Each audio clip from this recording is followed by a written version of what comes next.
பருப்பு சோறு பொங்க போகிறேன். துவரம்பருப்பு சாதம். அதுக்கு துவரம்பருப்பு போட்டு நல்லா கொஞ்சம் கொதித்து வெந்ததுக்கப்புறம் இப்போ அரிசியை கலந்து போட்டிருக்கேன்.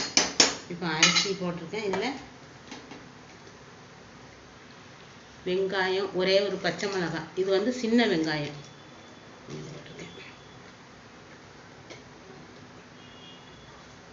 எல்லாமே ஒன்றா போட்டு குக்கரில் வச்சுட்டு குக்கரை ஆஃப் பண்ணிவிட்டு அதுக்கப்புறம் ஒரு 2 விசில் வைக்க போகிறேன். வச்சுட்டு அதை ஆஃப் பண்ணதுக்கப்புறம் தாளித்து ஊற்ற போகிறேன். இறக்கி வச்சு வத்தப்பொடி போட்டாச்சு. புளி கொஞ்சம் கரைச்சி ஊற்றிக்கலாம். அதுக்கு தேவையான புளி, நமக்கு எவ்வளோ காரம் எவ்வளோ புளிப்பு தேவையோ அந்த அளவுக்கு நம்ம சேர்த்துக்கலாம்.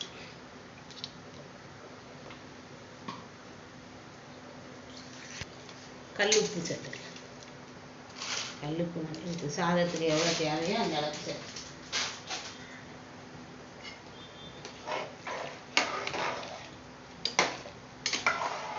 அரிசி போட்டு இப்போ ஒரு 5 நிமிஷம் ஆகுது.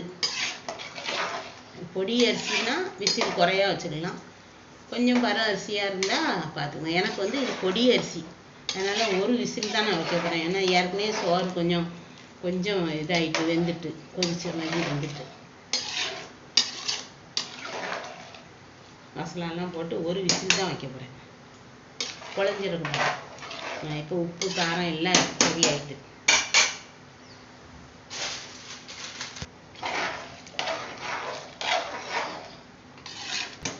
சாதம் வெந்த உடனே சரியாக வரும்.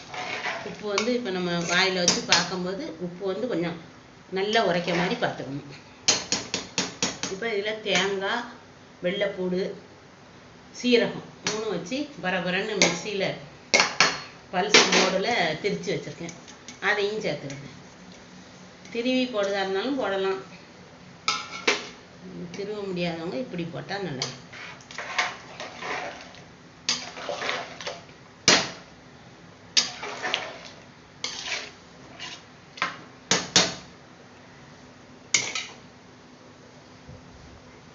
குக்கர் மூடி போட்டுருங்க. மூடி போட்டு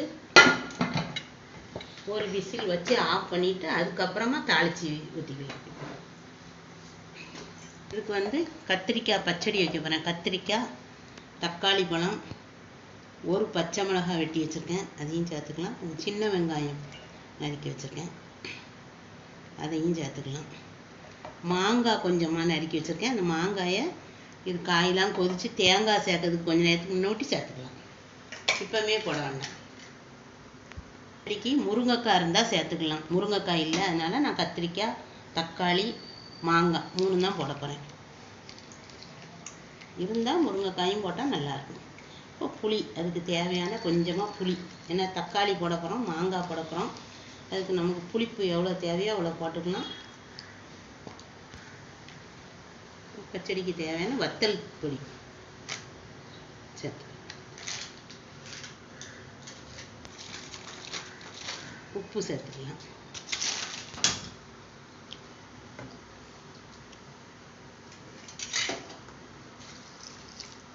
காய் முங்குற அளவுக்கு தண்ணி வச்சுருக்கேன். இப்போ காயை வேக போடலாம்.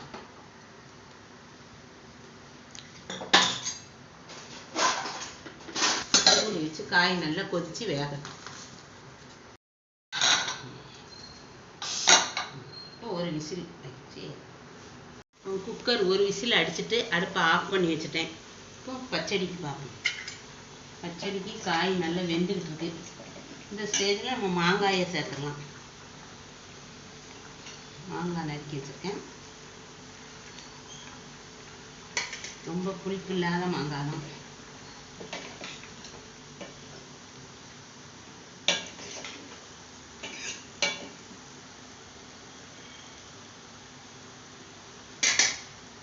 இப்போ இதில் வந்து ஒரே ஒரு சின்ன வெள்ளைப்பூடு அரிசி, சீரகம், தேங்காய் அவ்வளோ அரைச்சி வச்சுருக்கேன். இதையும் சேர்த்துக்கலாம்.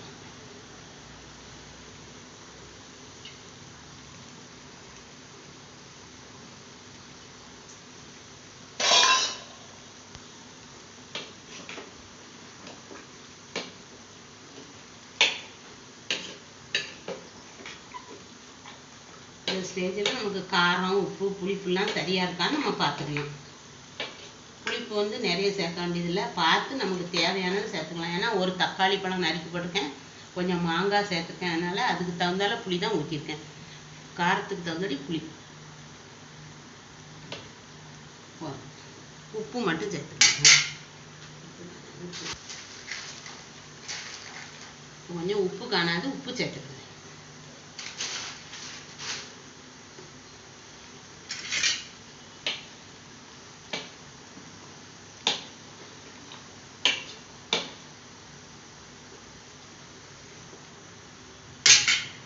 மூடி வச்சு இப்போ நல்லா கொதித்து இந்த மசாலா வாடை போடணும். தேங்காய் சீரகத்தில் உள்ள மசாலா வாடை போடணும்.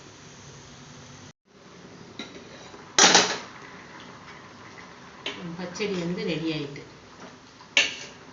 பச்சடி தேங்காய் நல்லா கொதித்து பச்சை வாசனைலாம் போயிட்டு பச்சடி நல்லா பக்குவமாக ரெடி ஆகிட்டு. லைட்டாக வெல்லம் எதுவும் சேர்க்கணுங்கவங்க வெல்லம் வேணுன்னா லேசாக சேர்த்துக்கலாம், ரொம்ப தேவையில்லை, லைட்டாக சேர்த்துக்கலாம். இறக்கி வச்சு தாளிச்சு ஊற்றிக்கலாம்.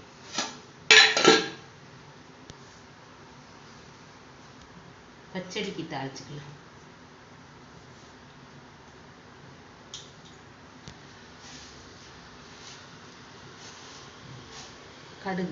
கடுகு உளுந்து,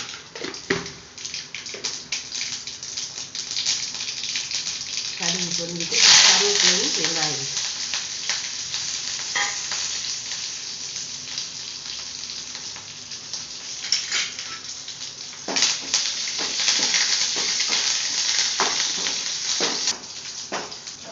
தாளிசத்தை இதில் போடணும்.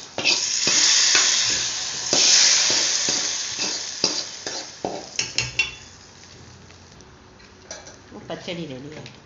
இந்த பச்சடியில் மொச்சக்கொட்டை இந்த மாதிரி இருந்தால் அதை கூட வேக வச்சு இதோட சேர்த்துக்கலாம். நல்லா டேஸ்ட்டாக இருக்கும், நல்லா இருக்கும், சாப்பிட சத்தாகவும் இருக்கும், டேஸ்ட்டாகவும் இருக்கும்.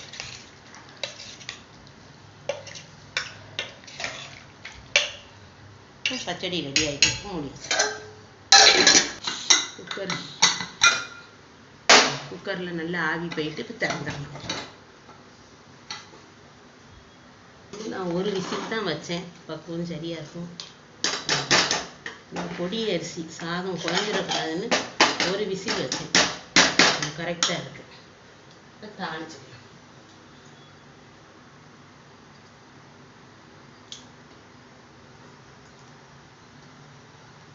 கடுகு உளுந்தம்பருப்பு சேர்த்து தாளிச்சுக்கலாம் சாதத்துக்கு.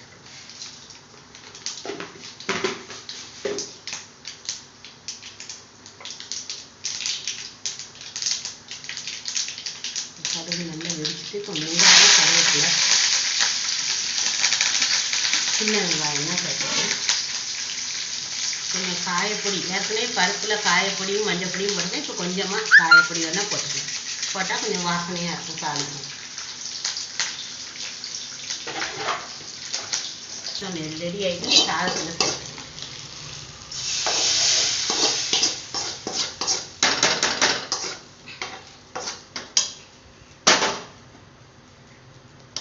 சாதத்தில் இப்போ அரிசத்தை சாதத்தில் சேர்த்தாச்சு. இப்போ அடுப்பை லேசாக பற்ற வச்சுக்கணும், அப்படின்னா சாதத்தில் கிண்டுறதுக்கு ஈஸியாக இருக்கும். அந்த சூட்லேயே தான் அந்த சாதத்தை நல்லா ஒன்று போல் கிண்டி விட்டால் நல்லா சேர்ந்துடும் சீக்கிரம்.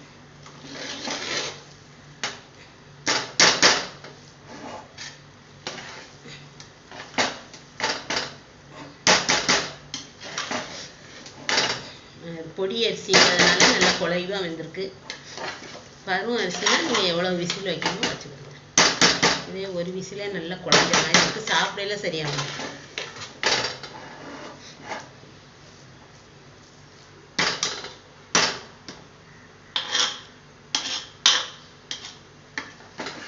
இதோட விதை போல வேணாலும் நம்ம பக்குவமாக வச்சுக்கணும், விசில் விடாமல் தாளிசம் நல்லா கிண்டி விட்டாச்சு. போதும், அடுப்பை ஆஃப் பண்ணிடுறேன், ஆஃப் பண்ணி இறக்கிடுறேன்.